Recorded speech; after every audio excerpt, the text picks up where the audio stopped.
Yo, what is up, everybody, and welcome back to another Madden 25 Next Gen online game. I see Curse there flipping over on the first play of the game. But we got the Seattle Seahawks and the San Francisco 49ers in this game. This is a Week 14 matchup, and while this has no real impact on who wins the division, because the Seahawks pretty much have it wrapped up, the Niners would still love to win this game. One, because they have to keep up in the second wildcard spot. They have to make sure they beat out the Cardinals and like the Cowboys and stuff like that for the second wildcard spot. The second thing is they just want to beat Seattle just to say, hey, we can beat you. Even though we lost that Week 2 game, we can beat you. For the Seahawks, they want to say, it doesn't matter what stadium it is, we can beat you anytime, Niners. And one thing they're going to have to rely, or they're going to want to rely on, is the running game. Seattle has had a surprising amount of success against a good Niners defense ever since Marshawn came to Seattle running the ball. So that's what I'm doing here early in this game. I got the Seahawks, and I'm running them around early. And Russell Wilson is a quarterback that he won't take you out of a game, but he can definitely keep you in it with plays like that.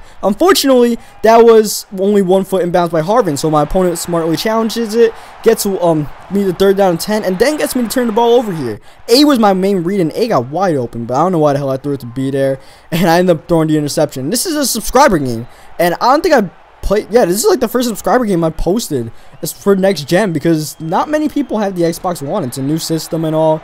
It's limited quantity, so not that many people have it. But this guy had it, and he was a good opponent. He was like around like 150 on the leaderboard or something like that. I checked. He told me he was on like a 14-game winning streak before the game started.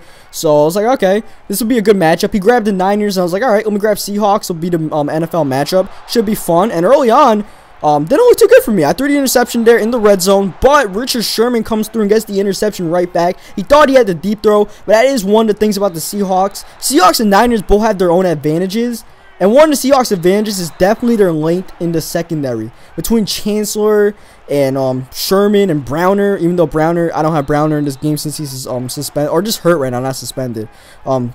They just have so much length. And then Earl Thomas is a speedy guy. And Percy Harvin is also another advantage. Even though he's not playing on Sunday, his speed advantage is an advantage over the Niners. Just because, you know, he's fast. And then he can break tackles and stuff like that. The Niners' advantages, and also their running backs is basically a draw, but you would probably give a little bit more of an edge to Marshawn as far as running backs, but the Niners do have the better offensive line, so keep that in mind. And here, 4th down and 1, we're not going to test that that defensive line in the Niners because they're also tough. Instead, we're going to give it to the fullback Robinson, who hurdled over a guy for the game's first points.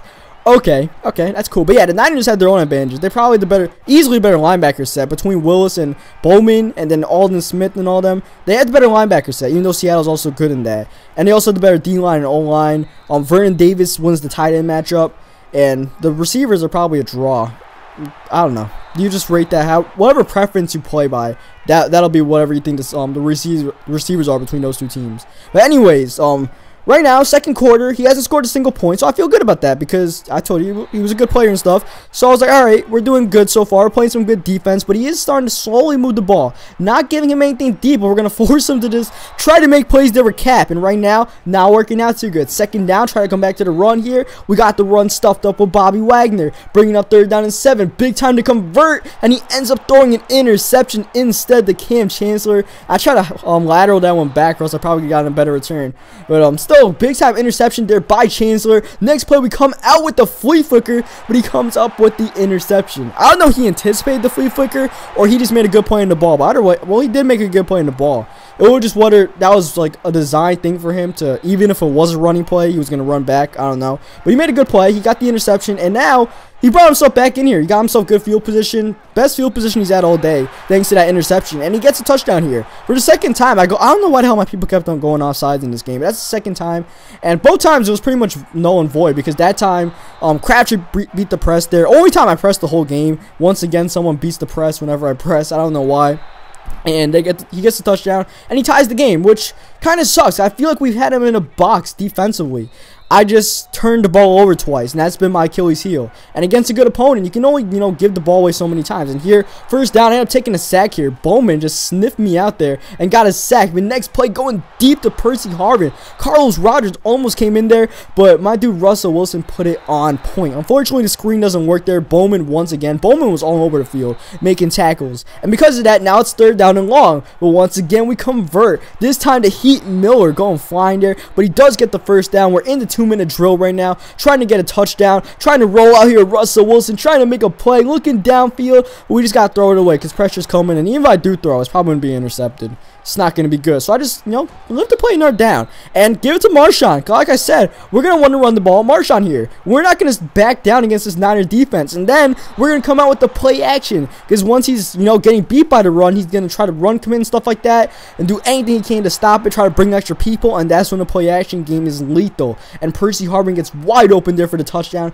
And we go up by a possession here with 24 seconds left. He only has one timeout. Doesn't have too much time to make a play. But he gets a guy deep downfield, only to get big hit there by, I believe, Maxwell there, or else that was probably field goal range. Next play, once again, a big hit, that time by Sherman. So 2 drops by his receivers, or else, he's probably going to get a field goal before halftime. Instead, with 6 seconds left, he's going to need a Hail Mary to get through this, which is probably not going to happen from the 31-yard line. Yeah, definitely, got a break there from those 2 drops. And here I just sent a blitz here. I just, sent like 5 people. I'm like, screw it. You're not going to throw the ball before I get 5 people in there. And I somehow came through untouched, and I get a big hit there coming out of the half.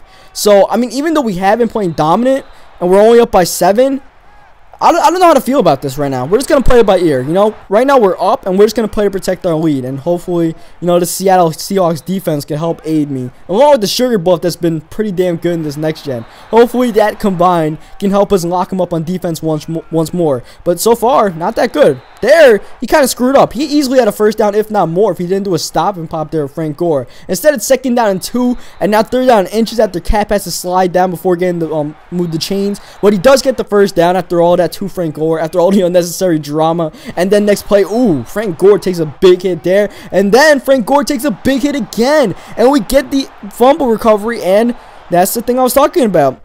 The sugar buff, and then the Seattle Seahawks defense coming through. And that time, they came through for me because I was just one of those cheesy big hit CPU fumbles that, you get lucky with when you play with the Seahawks. And I end up getting those. And thankfully, I'm not doing any of those fumbles against the Niners so far. And Marshawn's playing good. Marshawn has one of the best carrier ratings, but this Niners defense, they don't give 2 damns about a carrier rating. Patrick Willis will kill you.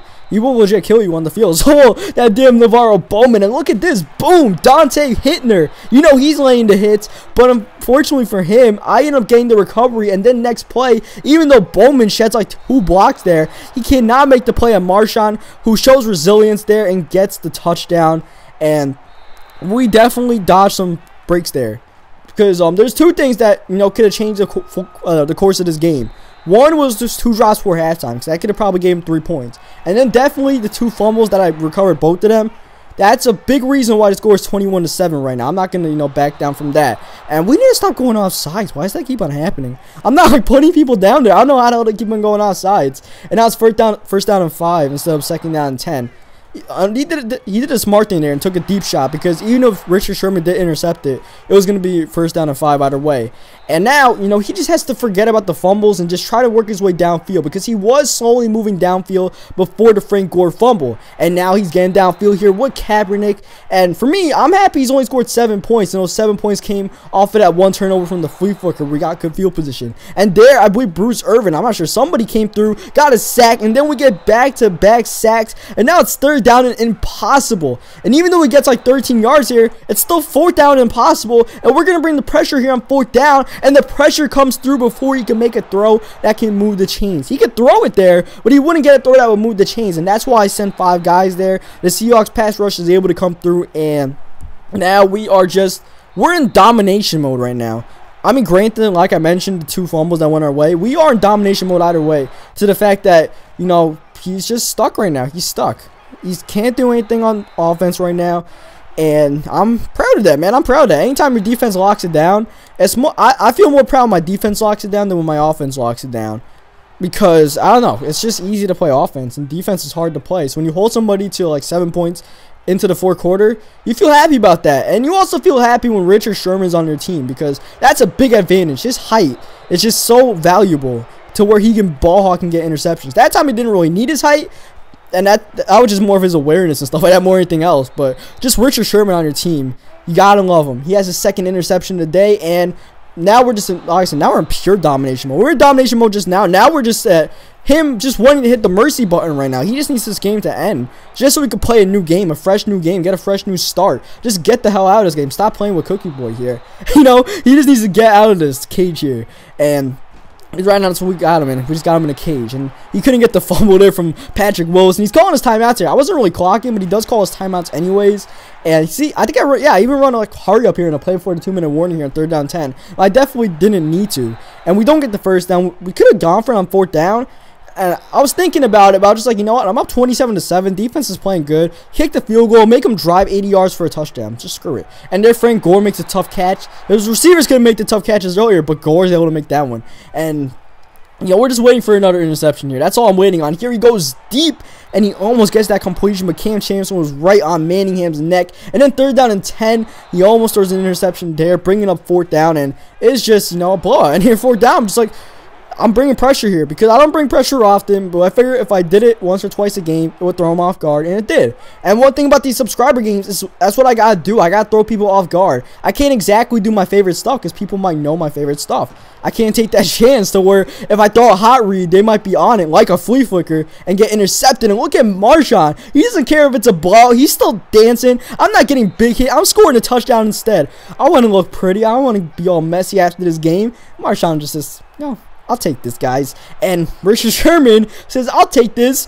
Marshawn doesn't want MVP. I will gladly take it. 3 interceptions on the game for Sherman. And he was just in no fucks given mode. Just threw it up deep. Didn't even make a read. Just said, screw it. And look at my dude, Russell Wilson. Look at this play. Going deep downfield to Baldwin. And if only that was a touchdown. If only we could have scored in that play. And I'm just like, all right, I'm not going to run up the score anymore. He has no timeouts. He definitely just wants to call a mercy. So I'm like, all right, I'm just going to come out in knee formation. Not actually going to knee it since he doesn't have any timeouts, but not going to run any more plays. Not going to run up the score. Just call it a day. And, you know, leave it at that. So good game to him. He played a good game. And, you know, one thing I do have in my side in these sub games is people might be nervous playing against me. And that's what he told me. He was nervous when he played against me because, you know, it's a big game for people to play against like me, guy who has like 15,000 plus subscribers. So sometimes that works in my advantage, and I guess in this game it did. So hope you guys leave a like on the video if you enjoyed it. Subscribe for more Madden 25 online games, next gen, all that, and I will catch you guys next time.